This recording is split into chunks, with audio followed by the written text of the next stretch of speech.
নমস্কার বন্ধুরা, এই জেপি ক্রিয়েশন উইথ রান্নাঘরে আপনাদের সকলকে স্বাগত জানিয়ে শুরু করছি আরও একটি নতুন পর্ব। আজ আরও একটি মজাদার নতুন ইন্টারেস্টিং রেসিপি নিয়ে হাজির হয়েছি আপনাদের সামনে। আজ আমি বানাবো নকশাদার তালের পিঠে।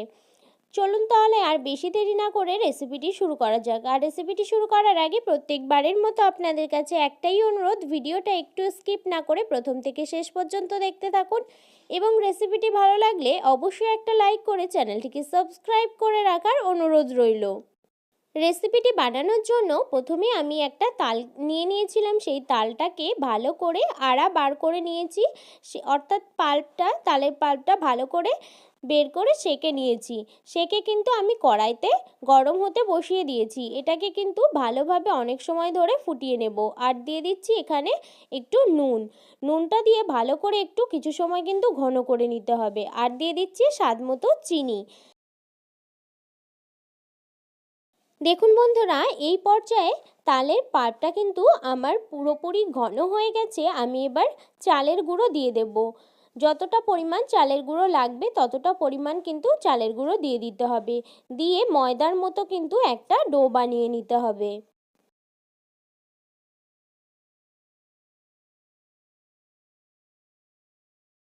এই পর্যায়ে চালের গুঁড়োর সঙ্গে আমি একটু দিয়ে দিচ্ছি গুঁড়ো দুধ।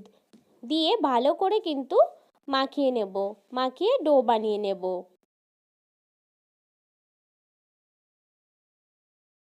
এই পর্যায়ে কিন্তু এটা আমার প্রায় মেখে নেওয়া হয়ে গেছে। এবার কড়াই থেকে নামিয়ে নেব। এই পর্যায়ে চালের গুঁড়োর ডোটা কিন্তু আমার নামিয়ে নেওয়া হয়ে গেছে আর একটু ঠান্ডা করে নিয়েছি। এখানে আমার একটু দেখে নরম মনে হচ্ছে বলে আমি একটু চালের গুঁড়ো কিন্তু দিয়ে দিচ্ছি। দিয়ে ভালো করে কিন্তু ডো তৈরি করে নেব, যাতে হাতে না লাগে এমন কিন্তু ডো বানিয়ে নিতে হবে। এই পর্যায়ে কিন্তু ডোটা কিন্তু আমার পুরোপুরি রেডি হয়ে গেছে আর হাতেও লেগে যাচ্ছে না। তো আমি এখানে একটা লেচি মতন কেটে নিয়েছি। তারপর এখানে লেচিটাকে নিয়ে তারপর এইভাবে করে গোল করে তারপর চ্যাপ্টা করে নেব। চ্যাপ্টা করে নেওয়ার পর তারপর আমি কিন্তু ডিজাইনটা করব। কিভাবে আমি ডিজাইন করছি আপনারা দেখে নিন ভালো করে। এইভাবে একটা টুথপিকের সাহায্যে এইভাবে করে কিন্তু চার মাথা এরকম করে নেব, তাহলেই কিন্তু একটা ডিজাইন আমাদের রেডি হয়ে যাবে। তারপর ফুল বানিয়ে নেওয়ার জন্য এইভাবে চেপে চেপে কিন্তু একটু মাথাটা সরু করে দিতে হবে, তাহলেই কিন্তু আমাদের সুন্দর একটা ফুল রেডি হয়ে যাবে, অর্থাৎ নকশা রেডি হয়ে যাবে কিন্তু।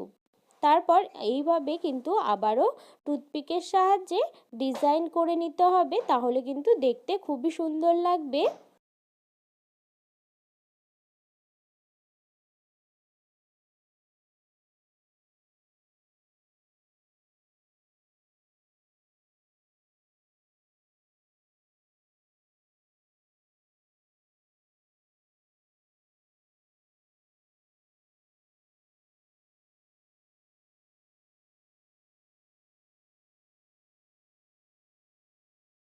এই পর্যায়ে একটা ডিজাইন কিন্তু আমার পুরোপুরি রেডি হয়ে গেছে।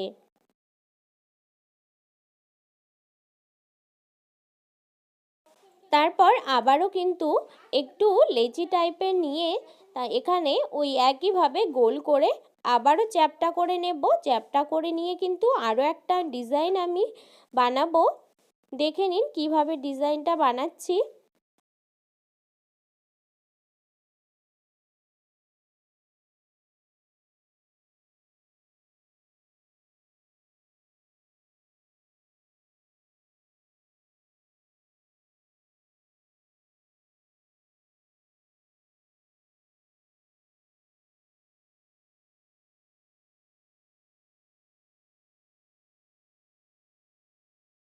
এই পর্যায়ে আরও একটা ডিজাইন কিন্তু আমার তৈরি হয়ে গেছে।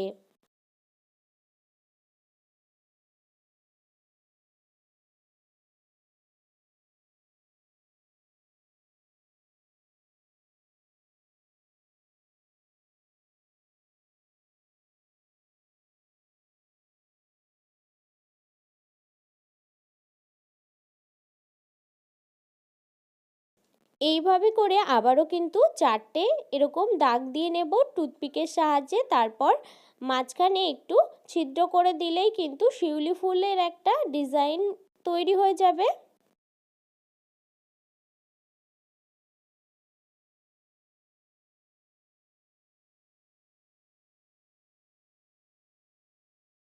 এরপর আমরা এখানে একটা খুব সহজ একটা ডিজাইন বানাবো। সেটা হলো আমরা যে ঝাঁঝরিতে ভাজাগুলো তুলি সেই ঝাঁঝরির পেছনটায় কিন্তু একটু তেল মাখিয়ে নেব। তারপর তেল মাখিয়ে নেওয়া হয়ে গেলে এইভাবে করে কিন্তু একটু প্রেস করে দিলেই আমাদের আরও একটা সুন্দর ডিজাইন তৈরি হয়ে যাবে।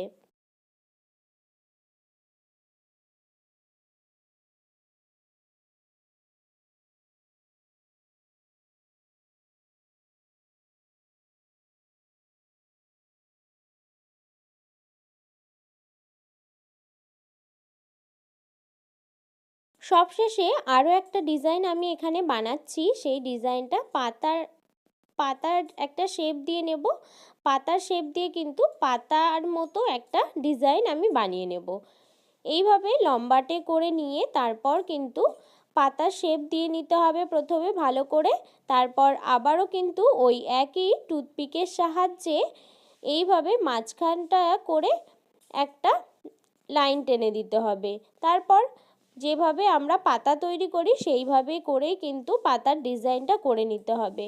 এগুলো কিন্তু সব হাতেই আমরা ডিজাইন করলাম একটা সামান্য টুথপিকের সাহায্যে, আর কিন্তু কোনো কিছুই আমাদের এখানে দরকার হলো না।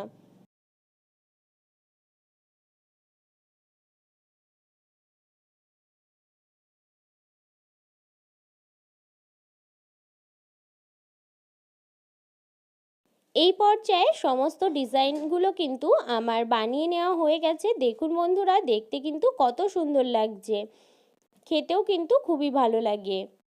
খুবই অল্প তেলেই কিন্তু এই রেসিপিটি বানিয়ে নেওয়া যায়। আমি এখানে কড়াইতে তেল গরম হতে বসিয়ে দিয়েছিলাম। এই পর্যায়ে তেলটা কিন্তু আমার গরম হয়ে গেছে। আমি এবার ডিজাইন করা পিঠাগুলো দিয়ে দেব, দিয়ে ভেজে নেব। ভালোভাবে উল্টে পাল্টে কিন্তু দুই পিঠই ভেজে নিতে হবে। পিঠাগুলোর এক পিঠ কিন্তু আমার সামান্য একটু ভেজে নেওয়া হয়ে গেছে। আমি উল্টে দিচ্ছি।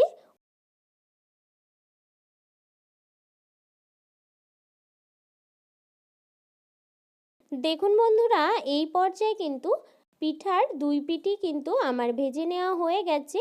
এবার আমি তেল ঝরিয়ে তুলে নিচ্ছি।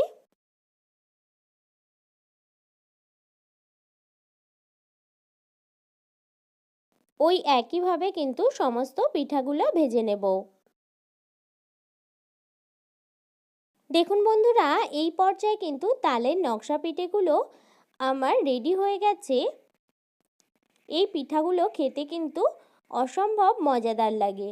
আমার এই তালের নকশা পিঠের রেসিপিটি যদি আপনাদের ভালো লেগে থাকে তাহলে অবশ্যই একটা লাইক করে দেবেন এবং কমেন্টের মাধ্যমে জানাবেন আমার এই রেসিপিটি আপনাদের কাছে কেমন লেগেছে, এবং বেশি বেশি করে শেয়ার করে আমার পাশে থাকবেন, আমাকে আরও উৎসাহিত করবেন যাতে আরও নতুন নতুন অনেক ভিডিও আপনাদের দিতে পারি। আর আপনি যদি আমার চ্যানেলে নতুন বন্ধু হয়ে থাকেন এবং আরও নিত্য নতুন ইন্টারেস্টিং মজাদার রেসিপির আপডেট পেতে চান তাহলে প্লিজ আমার চ্যানেলটিকে সাবস্ক্রাইব করে পাশে থাকা বেল আইকনটি প্রেস করে অল নোটিফিকেশন অন করে রাখবেন যাতে সমস্ত ভিডিওর আপডেট আপনি ঠিক সময়ে পেয়ে যান। আজ এই রেসিপিটি এই পর্যন্তই। আরও একটি মজাদার নতুন কোনো ইন্টারেস্টিং রেসিপি নিয়ে আপনাদের সাথে দেখা হবে আরও একটি নতুন পর্বে। সবাই সুস্থ থাকবেন, ভালো থাকবেন এবং সাবধানে থাকবেন।